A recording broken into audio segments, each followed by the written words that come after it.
Hi guys, UK Summer here. Welcome back to what remains of Edith Finch.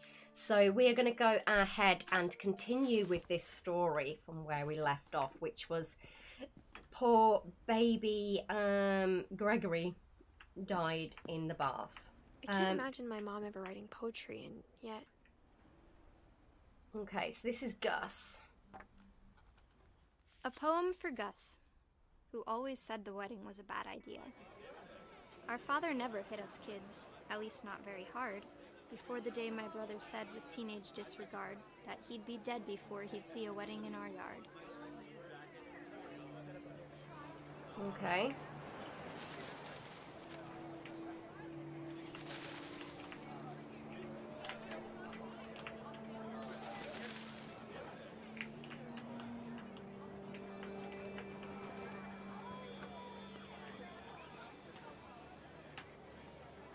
My father made him come, of course, but Gus stood far apart, just flew his kite and bottled up the storm inside his heart. Okay.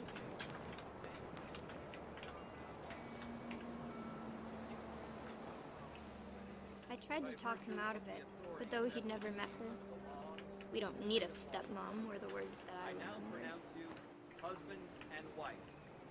You may kiss the bride. Okay.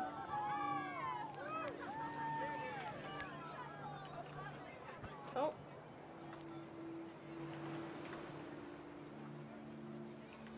Find more words, maybe?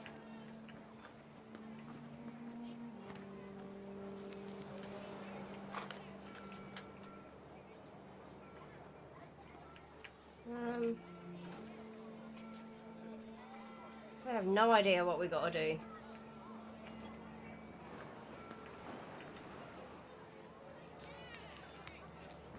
Oh, I crashed the kite.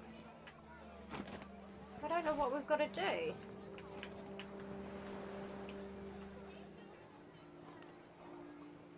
Wait, what did that say again? Tried to talk him out a bit, but although he never met her, we don't need to, a stepmom were the words that I remember.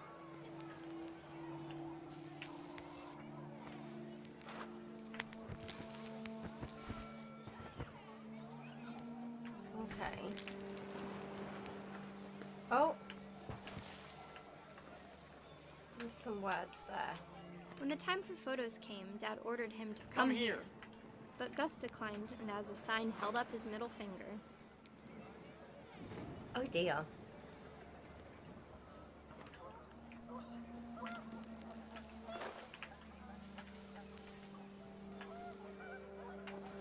The wind picked up, and panicked geese appeared and quickly went. But all the humans did that day was go inside the tent. Okay. I'm gonna find some more words then.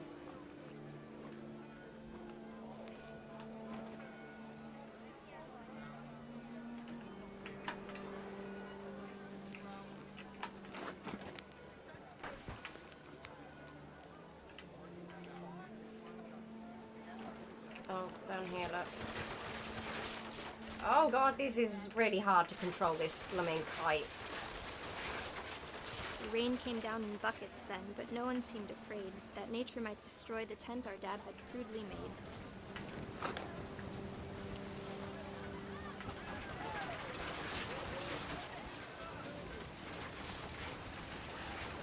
The thunder sounded much too close and full of angry power. But all my father said to this was, "Make the music louder."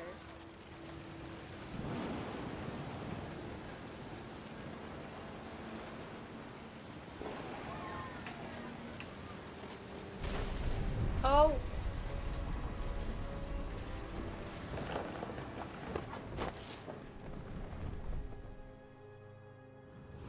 I wish that I could truly say I thought about you on that day.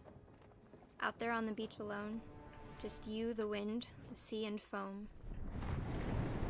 But I didn't, until we found you. Okay.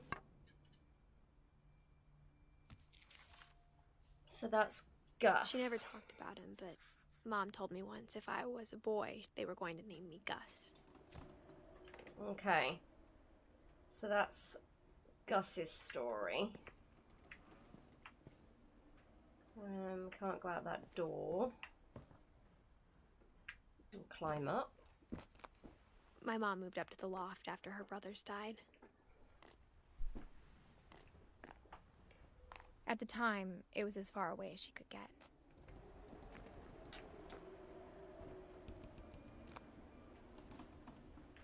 Okay. Nice little, She spent a summer building houses in Calcutta, where she met my dad, Sanjay.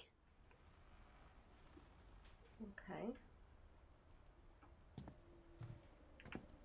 Religion was another thing my mom never talked about, but I think it helped her a lot after her dad died. My mom moved to India a week after graduation and got a job teaching English. Lewis was born a year later. Alright. When my dad died, I don't think Mom knew where else to go. I'm sure Edie was happy to have her back. And to see kids in the house again.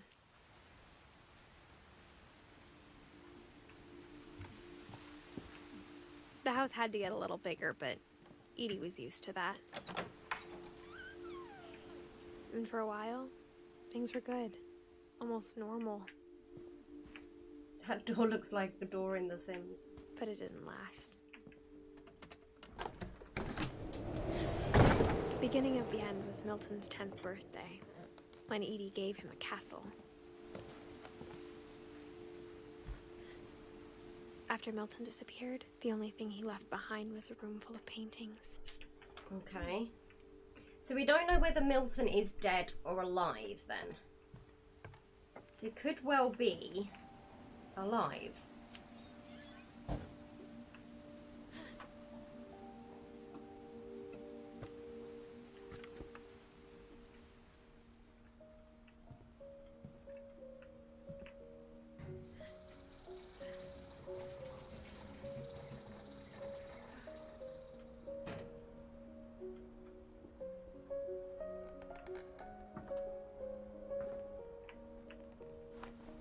Okay. Milton Finch in The Magic Paintbrush.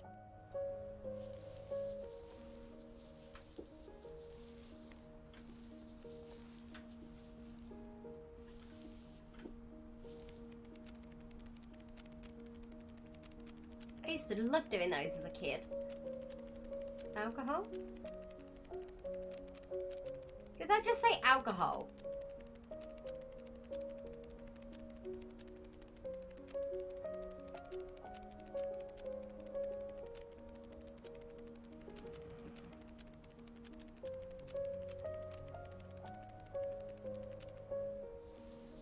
I swear that that just said alcohol. Okay, so that's Milton. I was 4 when Milton disappeared.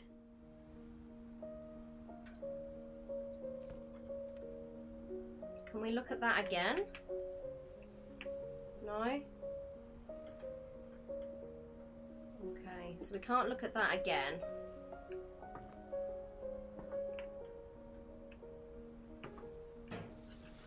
Mom spent months searching for my brother. Then she sealed the doors.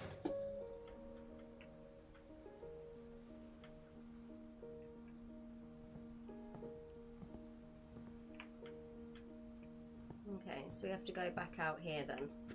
Whatever Milton had found in the house, Mom didn't want it getting out.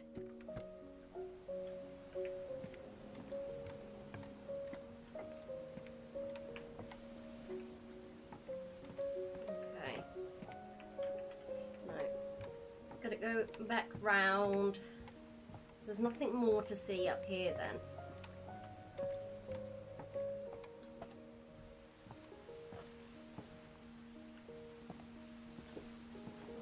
Up.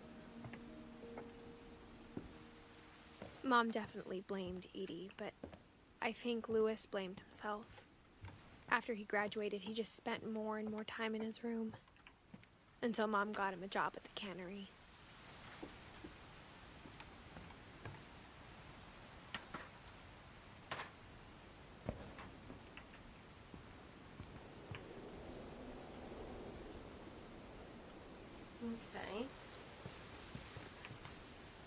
This house is like, feels like really unsafe. Okay, what's in here?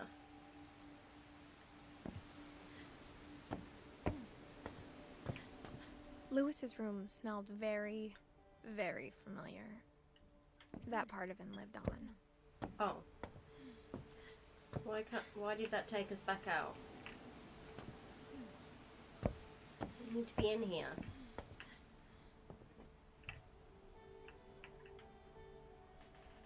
Okay. So we know why it smells a little bit funny. That'll be why. Okay? Just saying. Okay. Oh. Lewis and I spent a lot of time playing games together, but he was surprisingly bad at them. He died a lot. Yeah, sounds like me. Okay.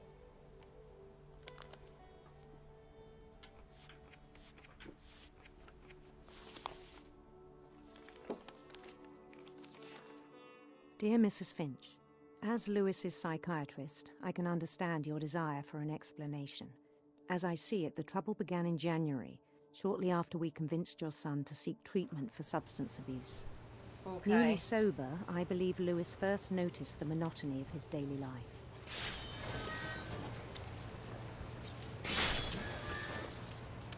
He kept working at the cannery, but he withdrew part of himself. In our sessions, I saw the same behavior. His mind began to...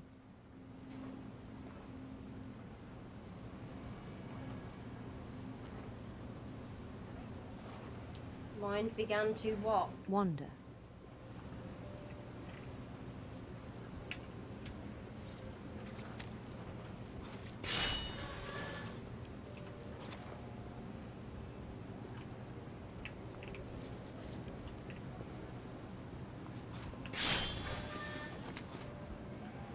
I asked him to describe it.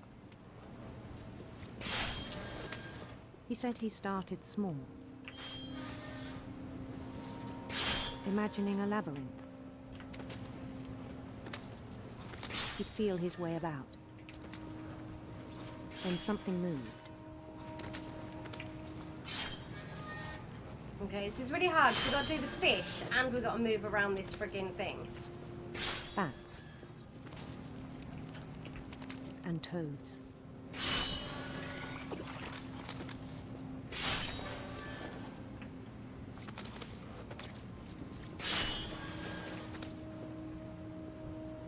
Okay.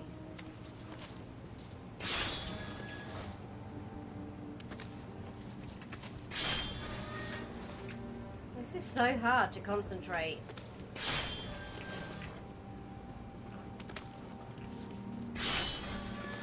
That's a dead end.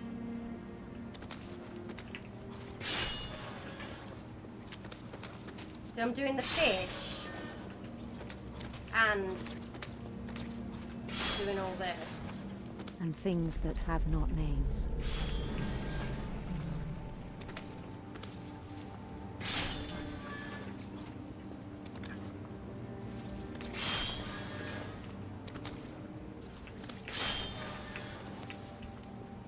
Things that have no name. Okay. He knew it was all in his head.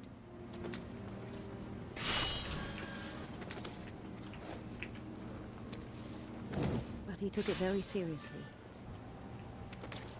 I had hoped he'd find himself.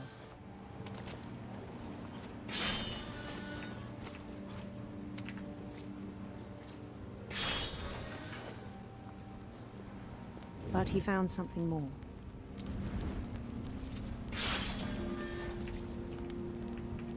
I worried about him then. Daydreaming at the cannery.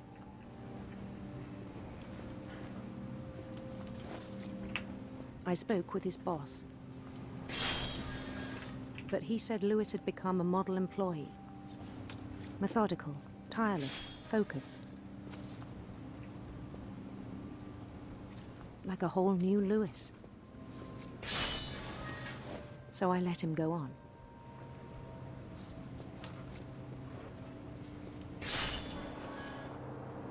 I even encouraged him. It seemed very promising at first.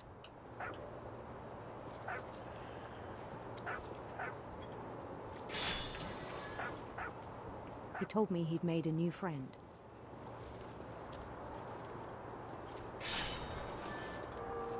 On the edge of a city he named Lewis Topia.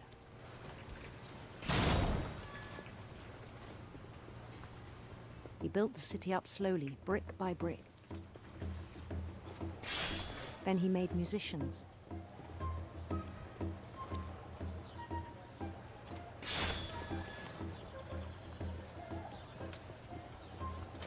And songs for them to play.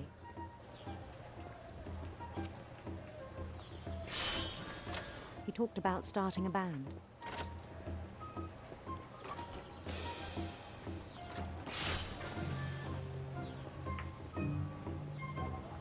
And he was always humming something. Every day his imagination grew stronger.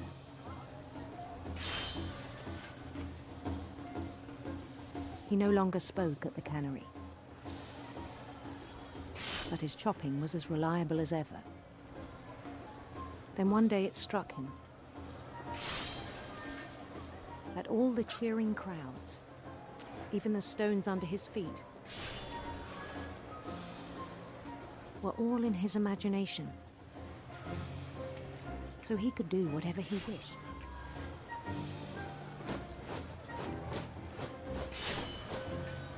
He held an election for mayor. And he won. They begged him to stay, but his mind was already wandering. It became a game for him.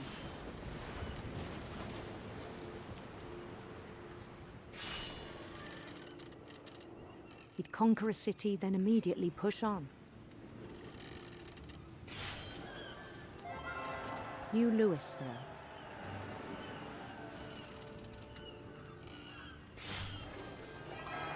St. Louis. He started drifting away from our reality.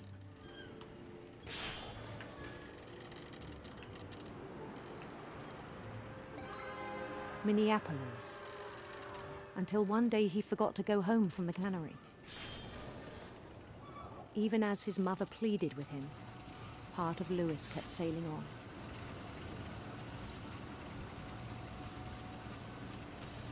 Okay. This is hard to... I've got to control this, the boat, and I've got to do the fish as well. It's In so Louisville, hard. He heard rumors of a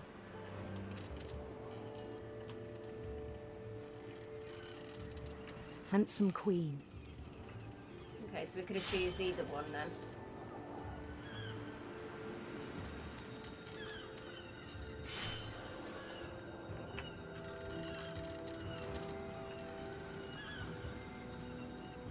The queen was on her own quest for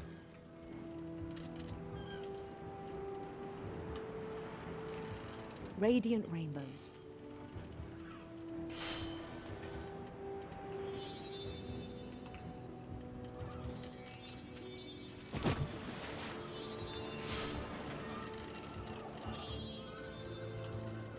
He followed the sound of her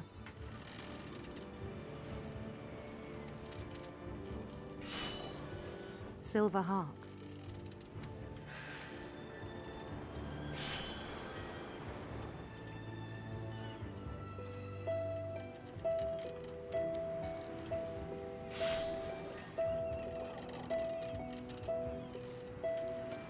His chase led him to a golden palace east of the sun and west of the moon. Even then, his logic remained sound. Okay, now we've not got no thing now.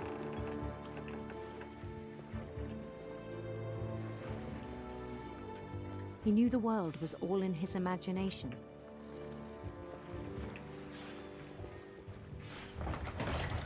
Okay, it's getting harder.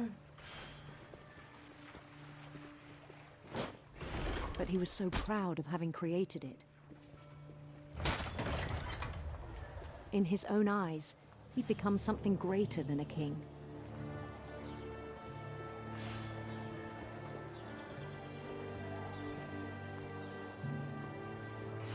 someone who'd never known success in the real world, I think it was overwhelming.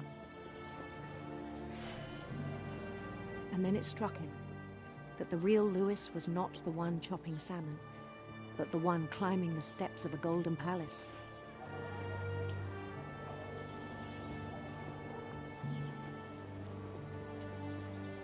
My imagination is as real as my body, he told me. It was hard to argue with him.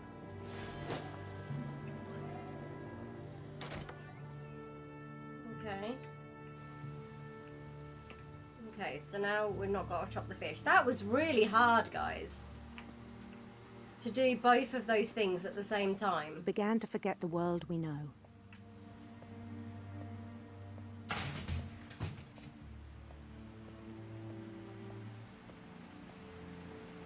I think it pained him to remember Lewis, the cannery worker. That was so hard. Multitasking. He began to despise the man with a royal contempt.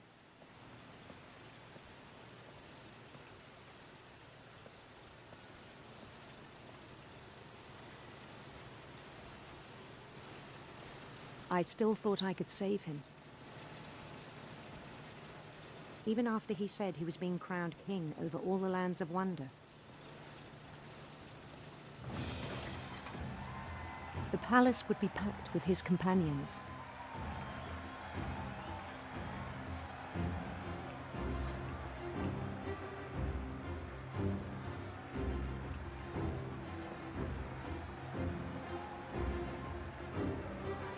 Including the wise Calico who'd insisted on advising him.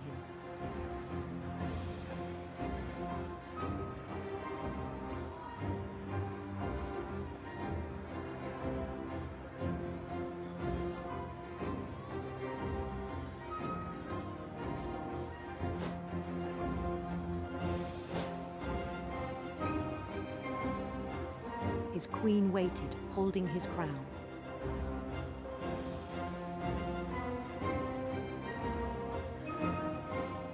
There was only one thing left to do.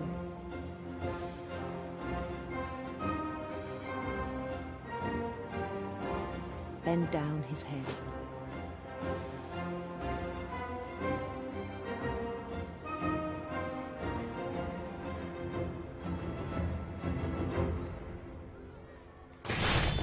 And the rest I think you know. Mrs. Finch, your son was a kind man who will be missed by all of us who knew him. Man. Oh, I just got shivers. Okay. So that's My brother Lewis. was really cool. I wish you could have met him. Okay. So that's Lewis. Holy moly, I wasn't expecting that. Okay, guys, what I'm going to do is I'm going to end this part here. So thank you very much for watching, guys. Sorry I really didn't speak a lot in that episode, but there was just so much going on and the story was pretty much doing it for me.